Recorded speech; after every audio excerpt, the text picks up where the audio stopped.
Ravi de vous retrouver pour cette nouvelle édition de Direct. Merci d'être en notre compagnie. Alors, les visites se suivent en Égypte et se ressemblent ou se ressemblent pas. On verra bien les résultats. Aujourd'hui, le secrétaire d'État américain John Kerry est arrivé en Égypte. Il est reparti pour l'Arabie Saoudite il y a quelques jours. Visite exceptionnelle de François Hollande en Égypte pour les signatures de contrats. Disons presque une vingtaine de contrats signés avec de nombreux hommes d'affaires et dans le cadre aussi du développement durable. En tout cas, c'est une semaine très remplie en diplomatie ici en Égypte et on va en parler. On va ouvrir cette page avec nos invités tout à l'heure. L'Égypte et ses relations avec le continent africain qui est son continent et le continent européen qui est son partenaire privilégié. Mais avant de parler de cela, je commence avec l'actualité. Le président américain Barack Obama, donc en visite en Arabie Saoudite. Cette visite survient alors que ces derniers jours, à Washington, un débat fait rage autour du projet de loi relatif aux attentats contre les tours du World Trade Center, le Pentagone le 11 septembre 2001. Le texte pourrait en effet établir la responsabilité de l'Arabie Saoudite dans cet événement et ainsi permettre aux familles des victimes de poursuivre le royaume pour réclamer des dédommagements considérables. Les détails dans ce commentaire. Depuis 15 ans, le rôle de l'Arabie Saoudite dans les attentats du 11 septembre 2001 n'a jamais été démontré. Mais on sait qu'Oussama Ben Laden, le chef d'Al-Qaïda, était d'origine saoudienne, tout comme 15 des 19 pirates de l'air. Quant au français Zakaria Moussaoui, qui aurait lui aussi dû faire partie des kamikazes, il avait assuré que la famille royale saoudienne avait largement financé Al-Qaïda dans les années 90. Si la Maison-Blanche a manœuvré ces dernières semaines pour que la loi mettant en cause l'Arabie Saoudite ne passe pas devant le Congrès, la polémique n'est cependant pas prête de s'éteindre. Dans le rapport de la commission d'enquête américaine, 28 pages sont restées confidentielles. La Maison-Blanche dit vouloir privilégier la diplomatie plutôt que de passer devant des tribunaux, car remettre en cause le principe de l'immunité des États créerait un précédent dangereux et les États-Unis pourraient à leur tour être attaqués en justice sur d'autres dossiers. Barack Obama a ainsi dit qu'il opposerait son vote si la loi devait être votée. Cela pourrait calmer les dirigeants saoudiens qui menacent déjà de représailles économiques, par exemple en vendant les bons du Trésor américain et les avoirs qu'ils possèdent aux États-Unis à hauteur de 750 milliards de dollars.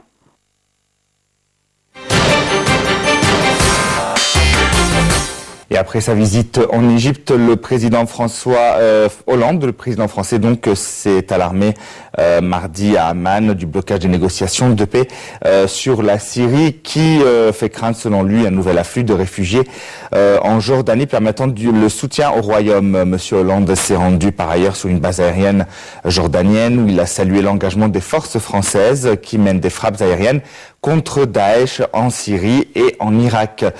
Hollande a achevé donc en Jordanie un périple de 4 jours au Moyen-Orient après le Liban, l'Égypte dominée par la crise dans la région. Détail dans ce commentaire.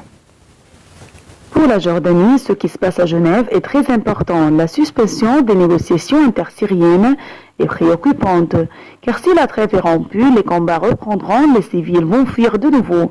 Il n'y aura pas d'espoir. C'est ce qu'a déclaré M. Hollande lors d'un entretien avec le roi de Jordanie Abdallah II.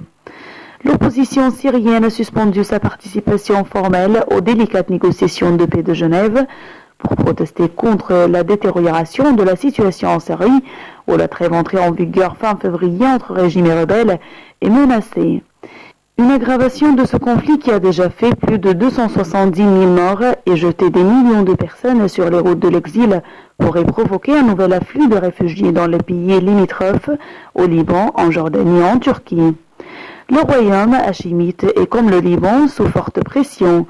Il accueille plus de 600 000 Syriens, selon les chiffres de l'ONU, 1,4 million selon les autorités. Et le flux ne se tarit pas. Les autorités jordaniennes ont annoncé lundi qu'environ 50 000 Syriens se pressent aujourd'hui à ses frontières. Saluant la grande solidarité du royaume dans l'accueil des réfugiés, François Hollande a aussi donné raison à la priorité sécuritaire affichée par Amen face au risque d'infiltration de membres de Daesh parmi les réfugiés. Lors d'un forum d'affaires franco-jordanien, le président français a promis une aide d'1 milliard de dollars pour les 3 prochaines années, principalement sous forme de prêts.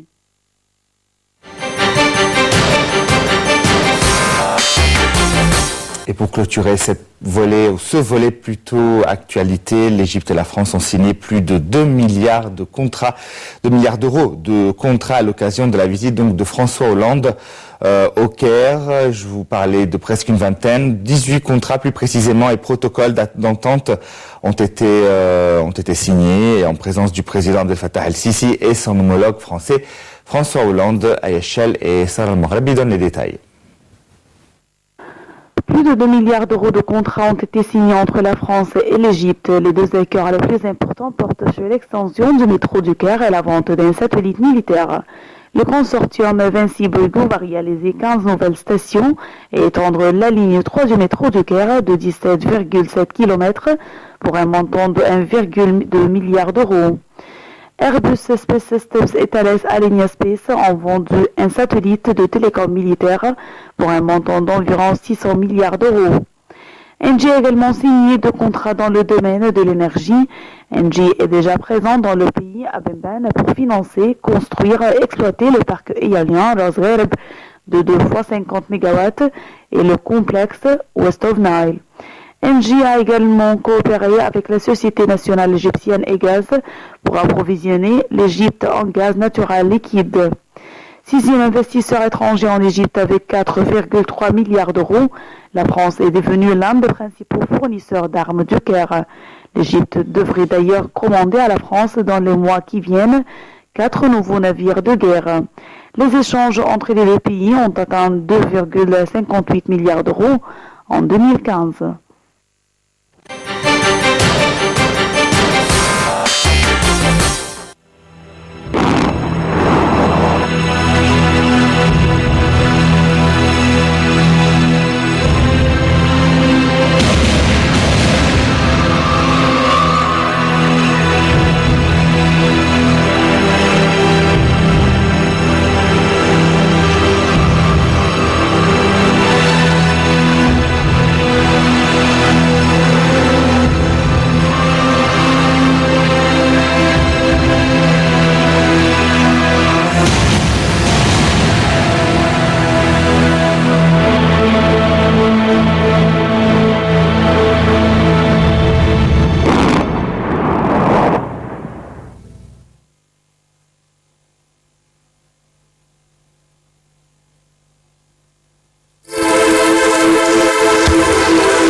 نقدم مشروع 1.5 مليون فدان من مشروع معدات وافراد، وكل الدراسات الخاصه بيه تم الانتهاء منها.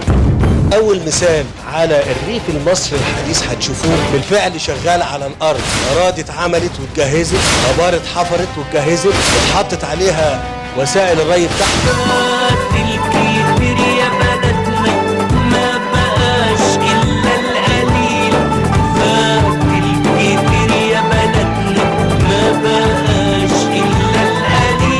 احنا مش هنعمل حاجه الا اذا كانت مدروسه كويس. انتوا بتعملوا حاجه عظيمه جدا، ما كانش قدامنا خيار تاني غير كده، نفضل نشتغل. الدولة ما بتعملش شعب، الشعب هو اللي بيعمل الدولة. بناء البلاد جهد وعرق وإخلاص وأمانة. أنا أتحدى أي حد يقدر يعمل اللي احنا بنعمله ده في 10 سنين.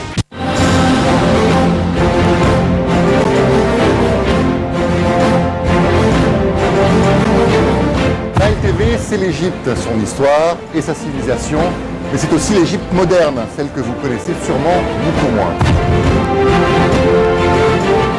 Une chaîne où on parle d'information, de culture, d'art ou d'histoire. Nile TV, c'est aussi une chaîne qui vibre au rythme du sport. Toutes les grandes compétitions nationales et internationales, c'est ici que ça se passe. Retrouvez-nous sur le terrain pour des reportages qui couvrent toute l'actualité locale ici en Égypte. Expositions, concerts, spectacles, toute la culture sur Nile TV International. Nile TV, c'est la chaîne qui vous fait vivre à l'heure égyptienne. Nile TV aborde tous les thèmes qui vous intéressent. Info, débat ou analyse, c'est sur Nile TV International. Nile TV International, c'est la voix francophone de l'Égypte.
Nous allons maintenant parler ou lancer notre sujet débat. Comme je vous l'ai indiqué, plusieurs visites se déroulent en ce moment en Égypte. Il y a quelques jours, c'était la visite du président français. Auparavant, c'était le roi d'Arabie Saoudite, le roi Salman.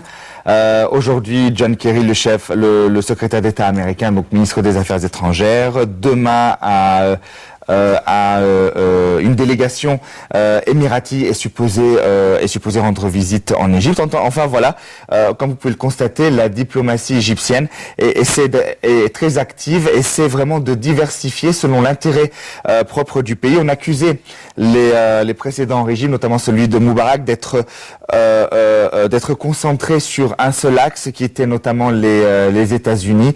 Avec le gouvernement Al-Sisi, c'est plutôt dans un intérêt et dans dans une position de gagnant-gagnant entre les différents pays. Pour en parler davantage, d'abord notre premier invité, Dr Ali Salman, président donc de l'association du dialogue et des cultures et de religion. Bonsoir. Bonsoir. Alors moi, elle m'intrigue cette association. Vous pouvez nous en parler un peu? Juste une petite parenthèse avant de commencer. Oui. Effectivement, j'ai choisi ces titres. Avant, ça a été l'association de dialogue des religions, tout court. Et elle dépend de quoi cette association? C'est une association étatique? C'est un comité d'organismes non-profit. D'accord. Et cette association a été créée déjà par un autre Égyptien, Dr Adel Am, qui est mon maître en matière d'information. C'est lui qui m'a aidé. Et lui a créé cette association de dialogue des religions avec un père catholique et tout ça. Mais moi, au bout d'un certain temps, j'ai senti que ça manque d'ajouter la culture. Parce que sans la culture, même les dialogues des religions peuvent avoir des problèmes. La culture ne peut que faire enrichir tout le reste. Alors, on a fait une assemblée générale et l'assemblée, heureusement, a agréé les changements. Très bien. En tout cas, longue vie à l'association. On va revenir sur notre sujet maintenant, après cette petite parenthèse, concernant donc, on va évidemment inclure la visite de François Hollande et des autres délégations, mais on va essayer d'étendre cela sur un plan plus large. Pour revenir à la visite de François Hollande, peut-être un bilan que vous avez tiré, puisque vous êtes un petit peu entre les deux cultures, entre le Caire et Paris. Quel bilan vous pouvez en tirer? Quel bilan? Pour celle de président Hollande. Non, c'est sûr, lorsqu'on parle d'Europe, bien sûr, la France a sa place en Europe. Donc, il est normal de donner à la visite du président Hollande en Égypte une place importante, parce que l'échange économique entre les deux pays est très haut. Et également... 6e position, la France. Pardon? Elle est en 6e position, la France. Oui. Et deuxièmement, comme vous l'avez vu dans la presse à plusieurs reprises, le fait d'avoir vendu les Rafales à l'Égypte et également des armes, également, comment dirais-je, enfin, des armes militaires, oui. Enfin, oui, des armes sophistiquées de dernière technologie, comme a pu souligner le président Hollande, oui. Ça a été important, et la France est allée tout droit au but, et il a été très rapide dans la décision.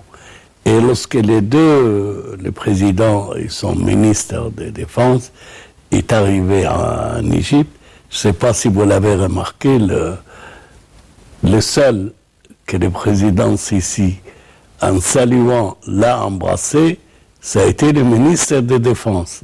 Parce que les liens entre les deux est très fort. Depuis qu'il l'a vu à Paris et qu'ils ont discuté les préliminaires des négociations militaires, et c'est normal, parce que là-dessus, le président Sisi sait de quoi il parle. Mais il est normal maintenant d'aller, comme vous l'avez souhaité, vers les monts Europe.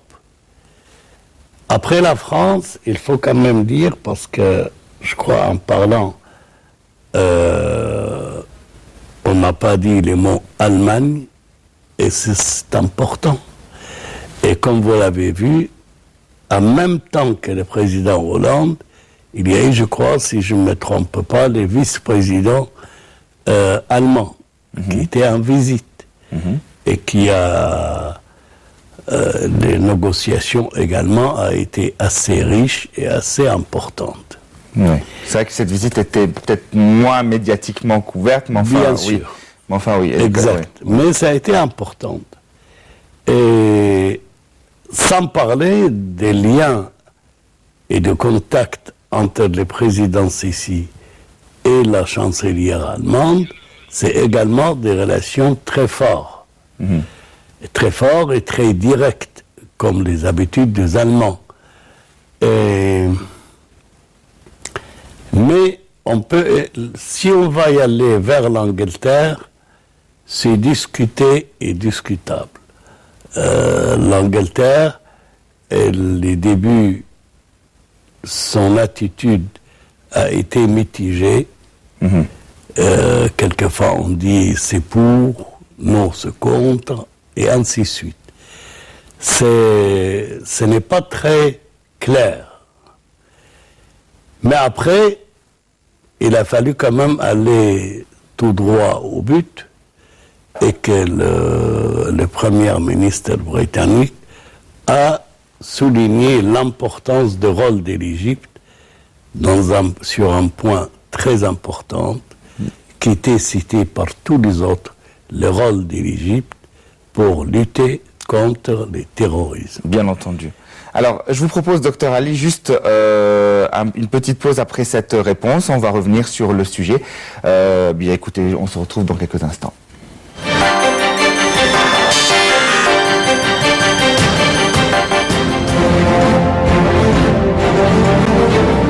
LTV, c'est l'Égypte, son histoire et sa civilisation, mais c'est aussi l'Égypte moderne, celle que vous connaissez sûrement beaucoup moins. Une chaîne où on parle d'information, de culture, d'art ou d'histoire. Nile TV, c'est aussi une chaîne qui vibre au rythme du sport. Toutes les grandes compétitions nationales et internationales, c'est ici que ça se passe. Retrouvez-nous sur le terrain pour des reportages qui couvrent toute l'actualité locale ici en Égypte. Exposition, concerts, spectacles, toute la culture sur Nile TV International. Nile TV, c'est la chaîne qui vous fait vivre à l'heure égyptienne. Nile TV aborde tous les thèmes qui vous intéressent. Infos, débats ou analyses, c'est sur Nile TV International. Nile TV International, c'est la voix francophone de l'Égypte.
Alors, notre deuxième invité est Winfried Volkhardt, qui est donc président de l'association des journalistes étrangers ici au Caire. De la presse étrangère au Caire.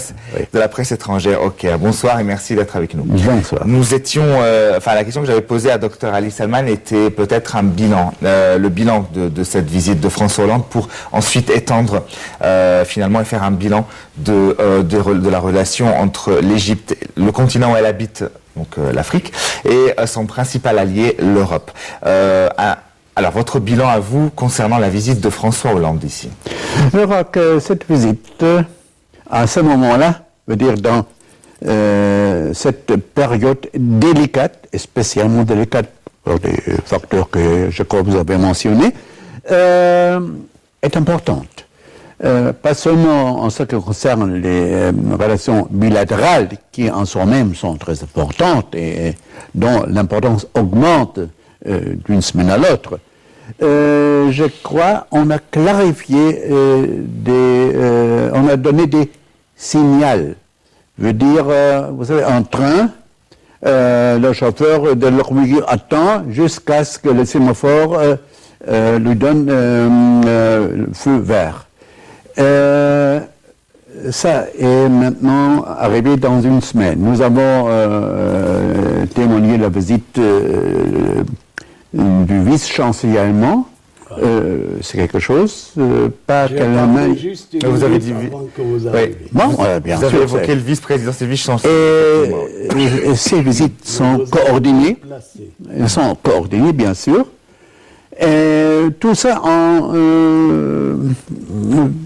il faut dire que l'importance de l'Égypte maintenant est bien comprise, et plus que ça, on veut augmenter les possibilités de l'Égypte afin de contribuer plus fort qu'avant en ce qui concerne la restabilisation de la région en général pendant tous les carrés. Mais en principe, et on attend aussi que même dans les grands pays, en ce qui concerne la superficie de la Libye, parce qu'en Europe, personne a la volonté de toucher ce problème-là, mais à huis clos, on en parle chaque jour. Et c'est pourquoi, à ce temps-là, je n'ai pas entendu devant les portes ou derrière, mais je suis convaincu que la situation intenable, je commence avec en Libye, a bien sûr été un problème qui va être discuté parce que ça va éclater. À part de ça, bien sûr, les relations ou la renormalisation des relations européennes telles quelles avec l'Égypte ont maintenant aussi on l'a poussé en avant. Oui. Et la livraison de porte-avions, par exemple, et autre chose, veut dire et des déclarations des chefs d'État et de gouvernement concernés dans quelques journaux et dans quelques revues, quelques stations TV. On pourrait entendre quelques commentaires un peu étranges. Peut-être mes collègues ne sont pas tellement bien informés. Mais je crois que c'est un très bon signe. Je crois on peut dire que la France et l'Allemagne, qui ont toujours, dans l'histoire même, entretenu un lien et des liens, un lien essentiel, Oui. on peut même dire de cœur en cœur, et parce que la base culturelle est importante, pas seulement pour, comme camouflage pour les relations économiques, non, c'est autre chose. Le mot d'Égypte, en Allemagne par exemple, et en France aussi, sans connexion directe avec un très bon son. Ouais. Ça, vous parlez donc entre l'Égypte et la France. Mais j'aimerais juste vous profiter de votre présence pour parler un peu de l'Allemagne. On a évoqué donc avec Dr Ali. Bien sûr. Oui. Juste, on a évoqué donc la visite du vice-chancelier. Le chef de l'État est parti en Allemagne il y a quelque temps pour faire une visite. À deux reprises. Même le chef d'Al-Azhar, Dr Ahmed Tayeb, est parti devant le Sénat pour parler un petit peu de l'islam et de l'image de l'islam. Pourquoi est-ce que Angela Merkel n'est toujours pas arrivée en Égypte à ma connaissance? Elle est déjà en train de changer sa position. Il l'a fait à plusieurs reprises. C'est nouveau pour les Allemands, mais en même temps, je crois... C'est nouveau de quoi? Qu'est-ce qui est nouveau? Je ne comprends pas. Je vous dis. En ce qui concerne le portail ouvert à chaque étranger qui veut se ranger avec l'Allemagne prend... oui, on continue à accepter les Syriens qui ont échappé des zones de guerre. Sinon, on ferme la porte. C'est nouveau, parce que la déclaration de Merkel, la chancelière Merkel, en septembre 2015 est un peu différent. Maintenant, on limite. Il y a presque pas d'arrivée de réfugiés ces semaines-là. C'est parce que les nouveaux accords qui freinent cette mouvance, disons, bien sûr. Mais attendez, et en même temps, la position de la France a, elle aussi, dans ces sujets a aussi affecté la position de l'Allemagne. Oui. Alors, veut dire, maintenant, la France et l'Allemagne, qui ont une relation très spéciale, maintenant sont même sur ces thèmes-là coordonnés. Mais est-ce que l'arrivée de réfugiés a un impact sur les relations entre l'Allemagne et l'Égypte? La question était de savoir pourquoi est-ce que Angela Merkel n'est pas venue donc faire une visite officielle en Égypte comme l'a fait François Hollande, comme l'a fait le ministre par exemple de la Défense Jean-Yves Le Drian. Enfin, beaucoup d'officiels sont arrivés, beaucoup de chefs d'État sont arrivés. Angela Merkel est, disons, la représentante de l'Allemagne. Pourquoi ce n'est toujours pas le cas? Est-ce qu'il y a toujours un mur, une réticence entre, ou je dirais, on souhaite attendre un certain point pour justement lancer cette visite officielle ou pas? Je dois dire que la présence d'une chancelière qui est en train de changer leur position essentielle ces semaines-là, et vraisemblablement ce sont ces derniers mois à tenir cette position, ne serait pas tellement importante. En même temps, je crois que la présence de Sigmar Gabriel, chef du parti social-démocrate, qui est quelque chose, et qui a toujours ce parti-là, même la fondation du parti Friedrich Ebert, qui est très progressif et accepté par tous les gouvernants de l'Égypte, même au temps de Gamal Abdel Nasser, je me souviens très bien, ces jours-là, la présence de M. Sigmar Gabriel, et en même temps, il est chef de l'économie allemande, et l'économie allemande est la plus importante économie de l'Europe. À ce moment-là, ça s'explique. Comment dire? Ça s'explique aussi de notre point de vue, parce que l'Égypte maintenant est entrée dans une phase un peu délicate en ce qui concerne la situation économique. Je ne veux pas dire on a perdu 4 années, mais ces 4 années passées n'étaient pas très faciles. Et l'explosion de la population, tout ça. En même temps, je crois, en Allemagne, on a très bien compris la nécessité d'agir d'une façon de faciliter des relations politiques aussi, elles aussi qui sont bonnes après tout. Et je crois que Gabriel, j'ai bien de le parler, était très très heureux d'avoir visité l'Égypte et de parler avec le président et autres. Vous voulez peut-être ajouter quelque chose? Non, ce que je voulais dire, il ne faut pas oublier, il y a quelques mois, c'est que l'Allemagne a fait sur le plan des projets économiques et surtout l'énergie, avec la société Siemens, a été énorme. C'est les plus grands projets dans l'histoire de la compagnie Siemens. Vous savez, quelquefois, le volume de projets est significatif en soi.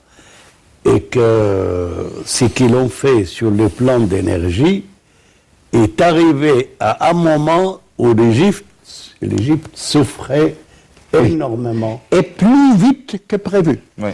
Beaucoup plus vite. Alors là, Siemens a mis ce qu'on appelle les paquets. Oui, a mis les paquets, a mis les plans, et il est entré pour l'énergie dans toutes sortes d'énergie. Oui, oui. Et ça, c'est important. C'est significatif, je veux dire. Ça, d'un côté. Et après, j'aimerais bien dire une remarque, je ne sais pas si notre ami sera d'accord. L'arrivée des chefs d'État pour une visite est également prisonnier des agendas. Bien sûr. Il a un agenda qui peut permettre et qui peut retarder Mais je ne crois pas qu'il y a une intention chez la chancelière de retarder ou de donner une signification politique pour le retard de l'arrivée. Je ne crois pas. 100%. En tout cas, que ce soit donc... Son parti a perdu dans les élections dans les Länder, quelques Länder, c'est déjà très important. Alors, je crois que les relations entre l'Égypte et l'Allemagne sont assez bonnes et beaucoup meilleures que la représentation bien sûr. Quelques de mes des collègues, des journalistes. Mais en tout cas, la cas, représentation allemande en Égypte est vraiment très forte, que ce soit par les instituts culturels ou par même l'ambassade et les activités diplomatiques. Si on reparlait donc de ces différentes visites, pour poser la question, Dr Ali, est-ce que ces différentes visites de chefs d'État étrangers ou de délégations étrangères repositionnent un peu le pays sur la scène internationale, lui redonnent un petit peu de crédibilité, alors que pendant une certaine période, on hésitait, on savait pas, il y avait une instabilité en Égypte? Non, comme notre ami le sait, c'est toujours dans les deux sens. Le président Sisi également est extrêmement actif pour voyager, pour arriver, pour rencontrer. Et ça, c'est important. Il a fait presque le tour du monde pour rencontrer en Russie et ailleurs, et en Europe. La France, elle était également. Et l'Allemagne. Et ces deux visites sont un symbole que l'Égypte n'est nullement isolée.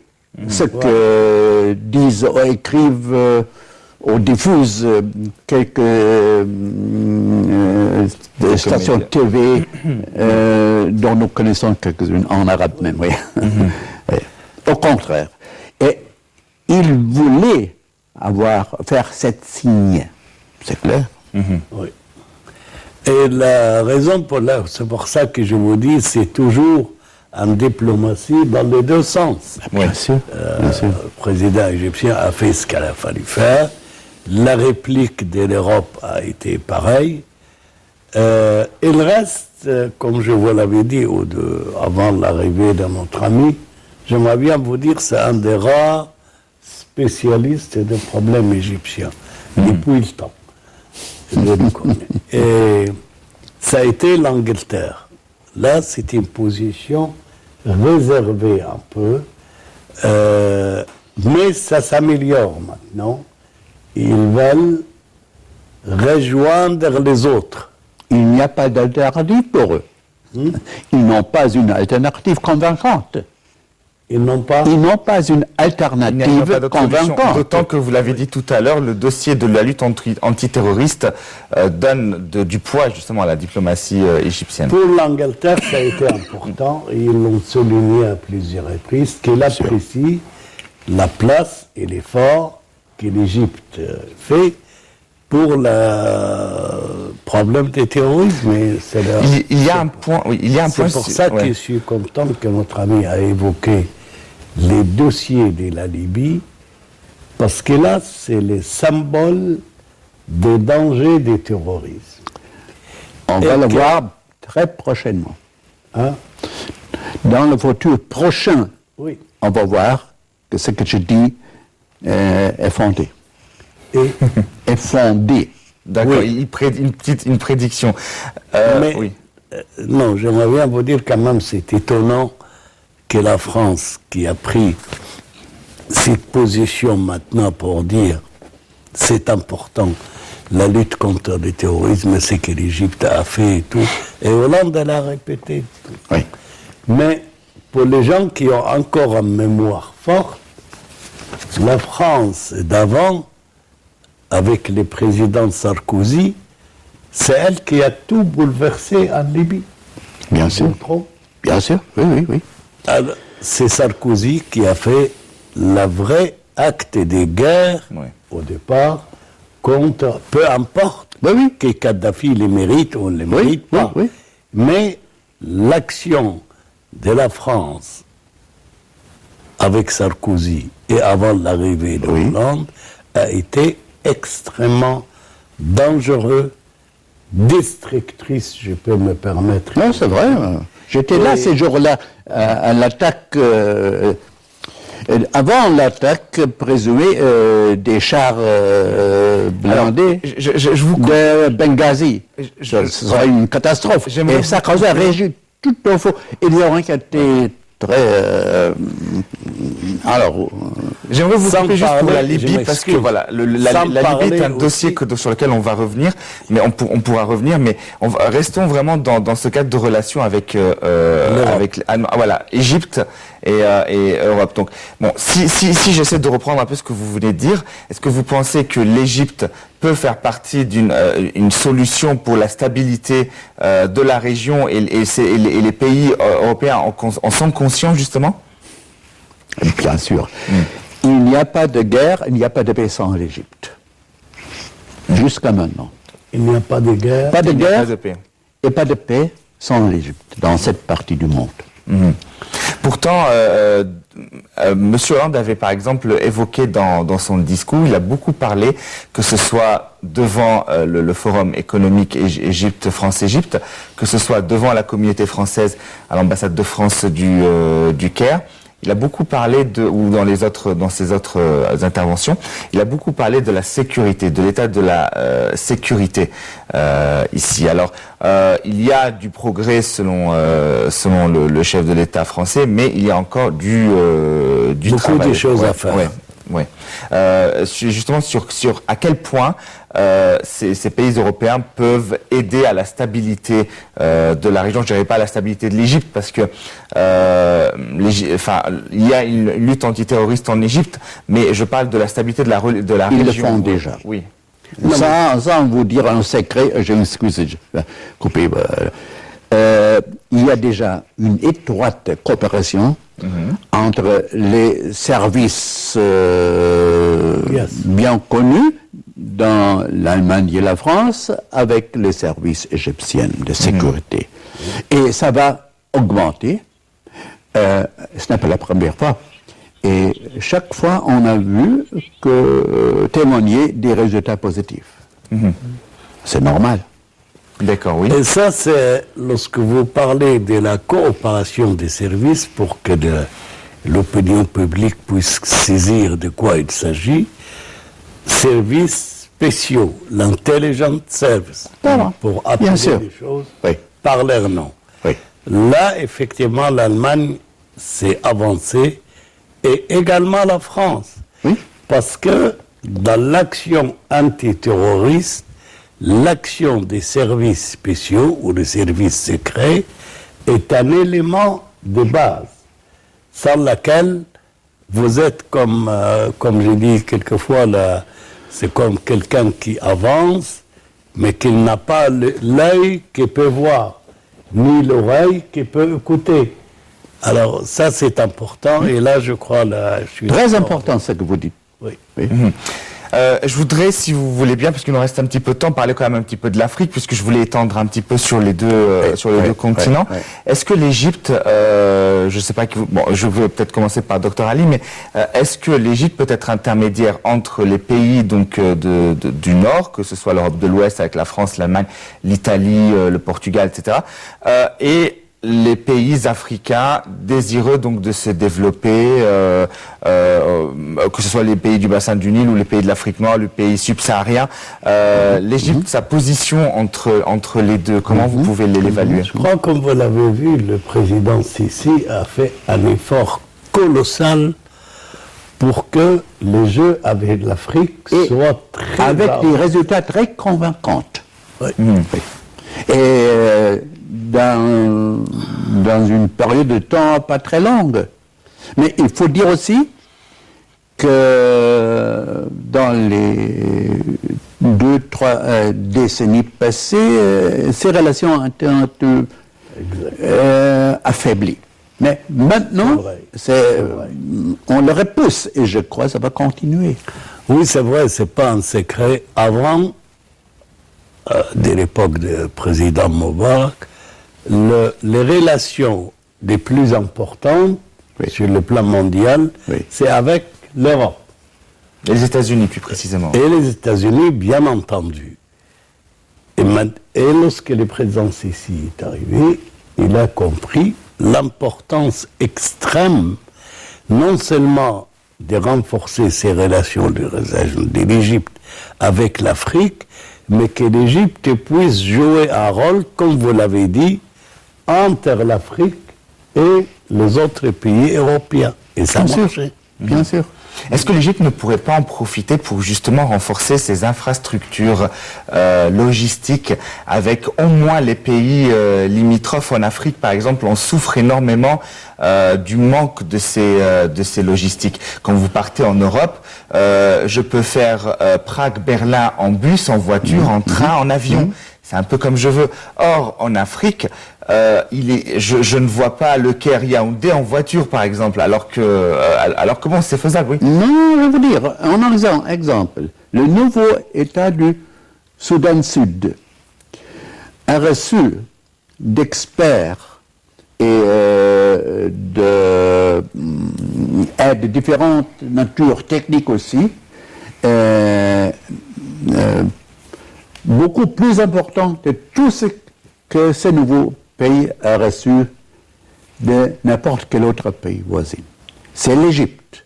On a même établi un pont aérien entre Djouba, la nouvelle capitale, et le Caire. Non, je crois, c'est un très bon exemple. Et on agit. L'Égypte est active. Et il reste encore le problème de la bureaucratie. Alors beaucoup de projets, beaucoup de forums ont eu lieu dernièrement, que ce soit celui de Sharm el-Sheikh dernièrement avec les membres du COMESA.